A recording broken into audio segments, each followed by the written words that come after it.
¿Qué tal? ¿Cómo están? Los saluda el maestro Miguel Ángel Medina García. Y bueno, en esta ocasión les traigo este video en el que les explicaré de manera general qué es el relieve de la Tierra, sus características, cómo está compuesto y los diferentes factores que intervienen en su conformación. Espero que el video les sea de utilidad. Relieve de la Tierra. Para poder entender el relieve, debemos entender la estructura interna de la Tierra. El planeta Tierra está dividido en diferentes capas. La primera de ellas es el núcleo, que está a una profundidad entre los 2.900 a más de 6.000 kilómetros. La segunda capa es el manto, que está compuesto por manto superior y manto inferior. El manto inferior tiene una profundidad de entre 700 a 2.900 kilómetros. Y el manto superior de entre 70 a 700 kilómetros. Finalmente, la última capa que recubre el planeta Tierra es la llamada corteza, y esta tiene una profundidad de entre 20 a 70 kilómetros en los continentes y una medida estándar más o menos de 10 kilómetros bajo los océanos.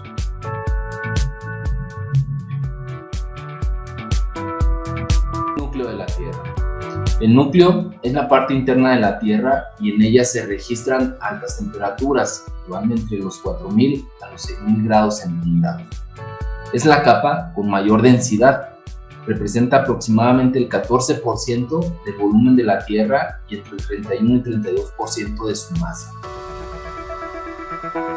El núcleo se compone principalmente de hierro y níquel, aunque tiene algunos otros elementos como el cobalto, el cobre, osmio, iridio, platino y oro. Manto de la Tierra. El manto de la Tierra comprende más del 82% del volumen terrestre y es de composición rocosa y sólida. Se extiende hasta una profundidad de unos 2.885 kilómetros. El límite entre la corteza y el manto refleja un cambio de composición. El manto se compone principalmente de hierro, calcio y aluminio, y bueno, tiene otros elementos como el sodio, el potasio, titanio, cromo y el níquel.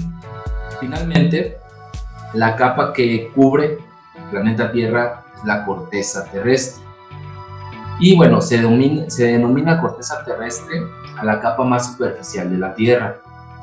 Se podría decir que es como una cáscara sólida que flota sobre el manto líquido. Está dividida en varios fragmentos, cada uno de los cuales es una placa tectónica, que se mueven impulsados por las corrientes de convección del manto y generan la llamada tectónica de placas. La corteza terrestre tiene una profundidad de entre los 70 a los 10 kilómetros. El elemento principal es el oxígeno. Y bueno, tiene otros elementos como el silicio, el aluminio, el hierro, el calcio, el sodio, magnesio, potasio, titanio, hidrógeno, fósforo y manganeso.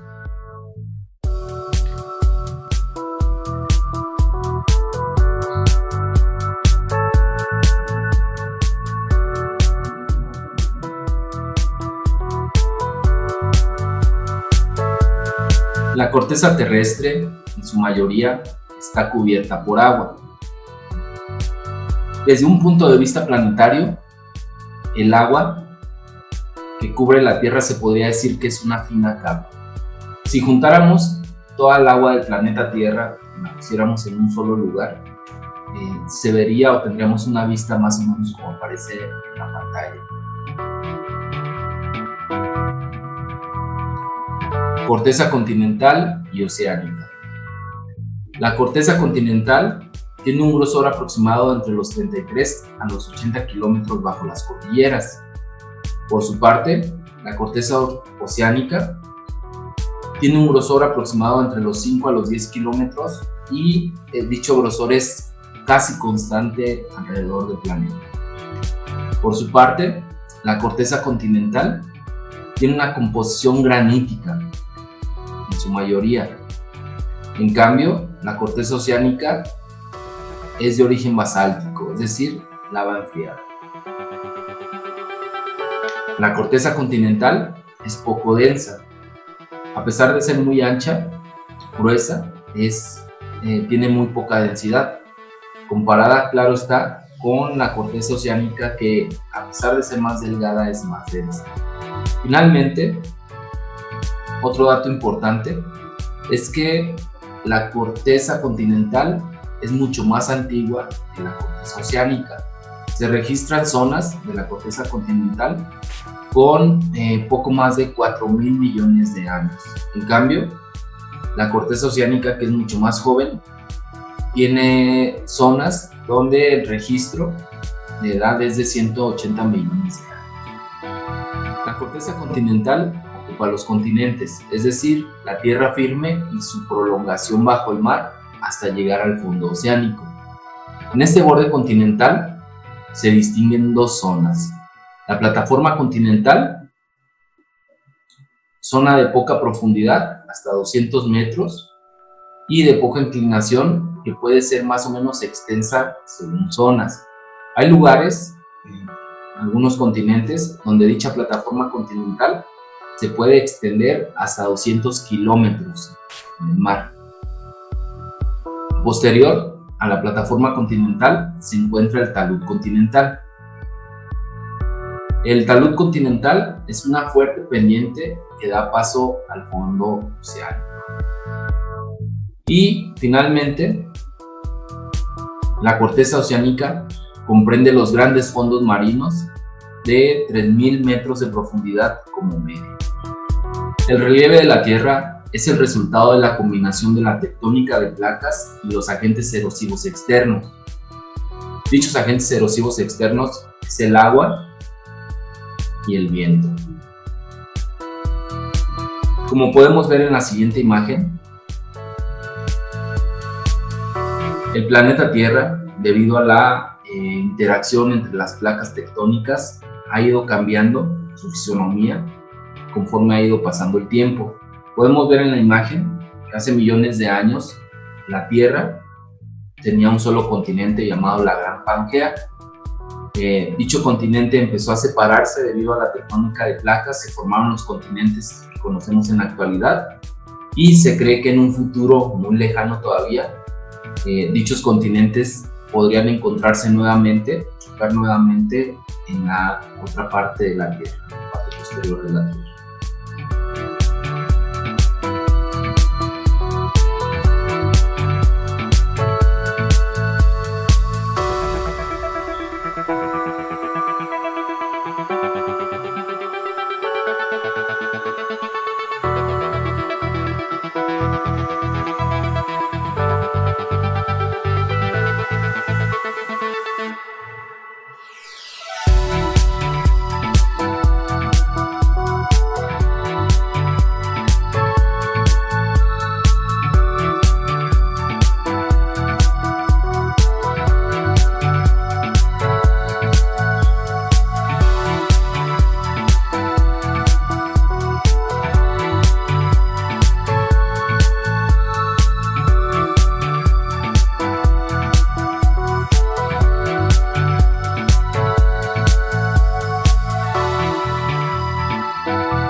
La corteza terrestre está fragmentada en bloques o placas tectónicas, como ya habíamos visto.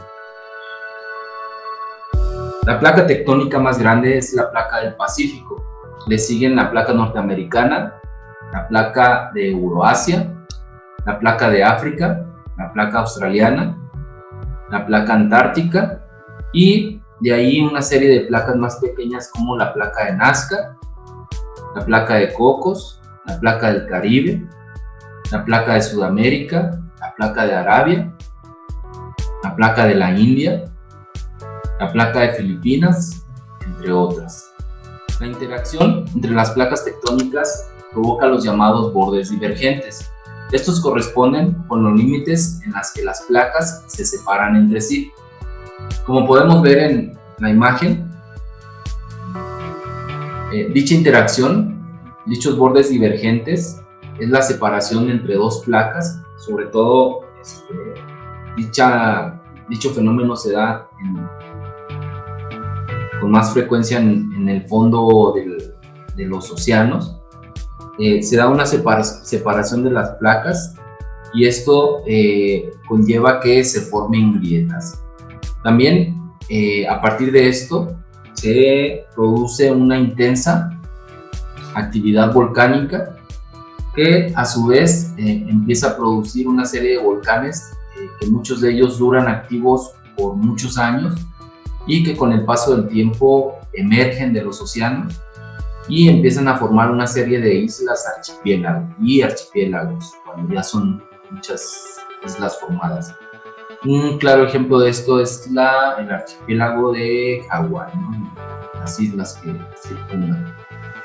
Y bueno, el fenómeno de los bordes divergentes también se da sobre los continentes. El ejemplo más claro de esto es la falla de San Andrés, en el norte de México y oeste de Estados Unidos. Dicha falla ha ido provocando con el paso del tiempo una enorme grieta en el estado de California, que llega hasta el estado de Baja California Norte en nuestro país, y que se cree que con el paso del tiempo dicha grieta va a ir ensanchándose cada vez más hasta que gran parte de la Tierra, incluyendo la península de Baja California, se separe del continente americano y forme una isla enorme, ¿no? Otro de los fenómenos que causan la interacción entre las placas tectónicas son los llamados bordes convergentes. Hay dos tipos de bordes convergentes. El primero de ellos es cuando choca la corteza oceánica con la corteza continental, y el otro es cuando choca una parte de la corteza continental con otra parte de la corteza continental. En el primer ejemplo, la corteza oceánica, más densa que la continental, se sumerge bajo la corteza continental, plegándose y fracturándose esta en su borde de contacto y apareciendo una intensa actividad sísmica y volcánica. Y bueno, también cabe destacar que en esta zona, en la zona de choque, se pliega el terreno y esto da cabida a la aparición de grandes cordilleras. Un claro ejemplo de esto es la cordillera de los Andes en Sudamérica. Por otra parte, cuando chocan dos capas de corteza continental, como tienen la misma densidad, este choque supone la aparición de un sistema montañoso mucho más elevado. Claro ejemplo de ellos es la cordillera del Himalaya, en donde son frecuentes los movimientos sísmicos, pero a diferencia del otro borde divergente, aquí no se da una actividad volcánica. Aquí solo se aparece se da una gran actividad sísmica. En la imagen podemos ver el ejemplo que mencionaba, la cordillera del Himalaya, que se da entre, el choque de lo que es la India con el continente asiático, y se da esta gran elevación del terreno. Esto provoca una gran actividad sísmica, pero no una actividad volcánica. Como podemos ver en la imagen, la interacción entre las placas tectónicas es muy intensa alrededor del planeta. En algunos lugares, dicha interacción conlleva la separación entre una placa y la otra, y en algunos otros lugares el choque entre estas placas. Como podemos ver en la imagen, hay zonas de colisión entre los continentes que mencionamos aquí. Sería la India, la placa indo-australiana con la placa euroasiática, que se está dando un choque en esta región. Y bueno, como sabemos, la cordillera del Himalaya cada vez se va elevando más debido a este choque. Y bueno, por otra parte, hay zonas de subducción donde la placa oceánica choca con una placa continental y esta se va metiendo debajo de esta, lo que provoca una gran actividad volcánica. Y bueno, la placa más grande de la Tierra es la placa del Pacífico, y por ende es la que tiene mayor interacción con las otras placas tectónicas. Dicha interacción de la placa del Pacífico ha llevado a la formación del llamado cinturón de fuego o anillo de fuego, que prácticamente rodea toda la placa del Pacífico. Dicha interacción ha provocado a lo largo del tiempo una enorme intensidad volcánica, y bueno, ha aparecido este cinturón de fuego, cinturón de volcanes, que se encuentra, bueno, gran parte en el Pacífico, en el sureste asiático, abarca gran parte de lo que es Oceanía, la Antártida, y prácticamente bordea en la parte oeste a todo el continente americano.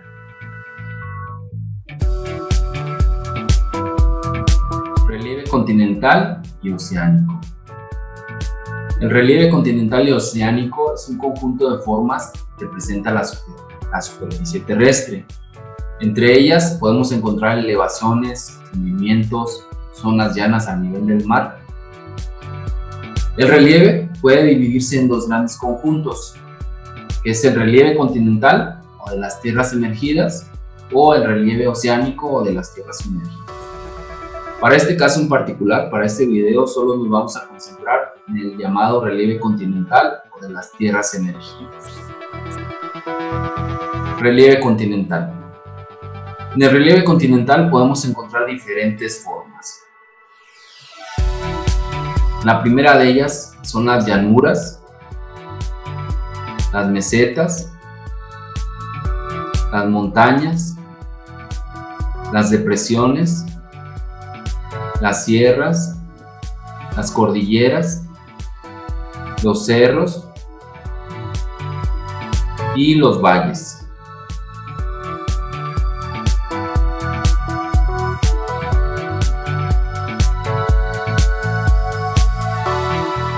Cabe destacar en esta imagen que bueno, hay una diferencia marcada entre una cordillera y una sierra. Si pueden ver en la imagen, la cordillera por lo regular está compuesta por montañas mucho más altas y más puntiagudas que las de la sierra. Prácticamente las dos son cadenas montañosas, pero la principal diferencia entre una y otra es la antigüedad. Por lo regular, las sierras son más antiguas que las cordilleras, y eso lo podemos ver en que las puntas de las montañas de las sierras por lo regular son más achatadas debido a los agentes erosionantes, como es el viento, el agua, que con el paso del tiempo han ido desgastando las cumbres de estas montañas. En cambio, las cordilleras, que son mucho más jóvenes, sus puntas son más altas y más puntiagudas. También en la imagen podemos ver la diferencia entre un valle y una meseta. Normalmente el valle se encuentra al centro de rodeado por diferentes cadenas montañosas, y casi siempre al centro se encuentran uno o dos ríos o varios cuerpos de agua, y esto hace que dicha región sea muy fértil. Casi por lo regular es así. En cambio, la meseta es una zona alta en las montañas, es plana, muy plana, como el valle o las llanuras, pero la diferencia es que la altura de una meseta es mucho más elevada que la de un valle o la de una llanura.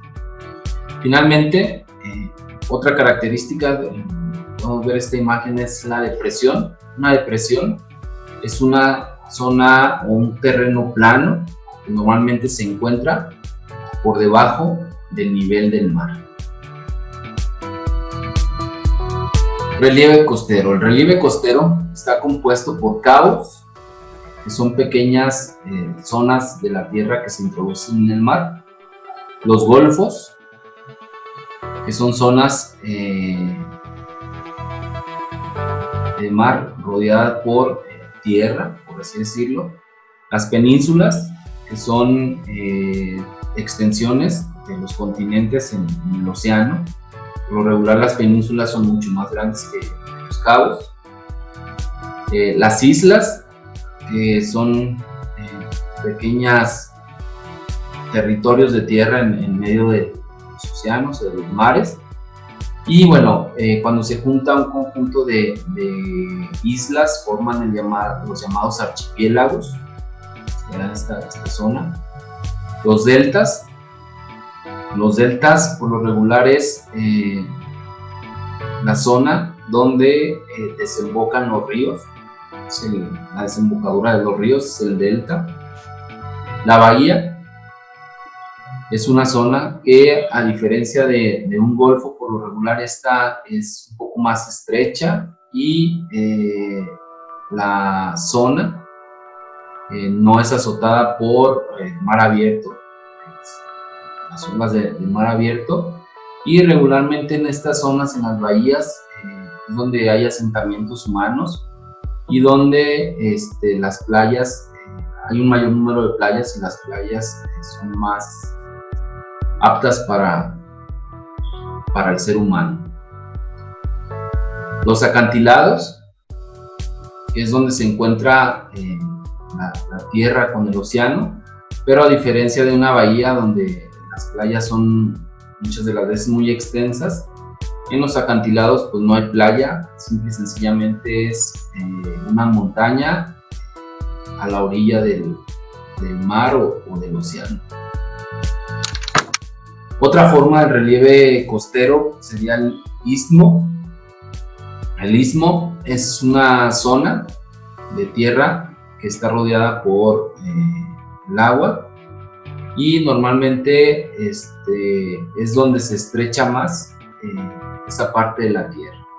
Aquí en México, por ejemplo, tenemos el istmo de Tehuantepec, que es la parte del centro de nuestro país, donde casi se juntan, por así decirlo, el Golfo de México con el Océano Pacífico.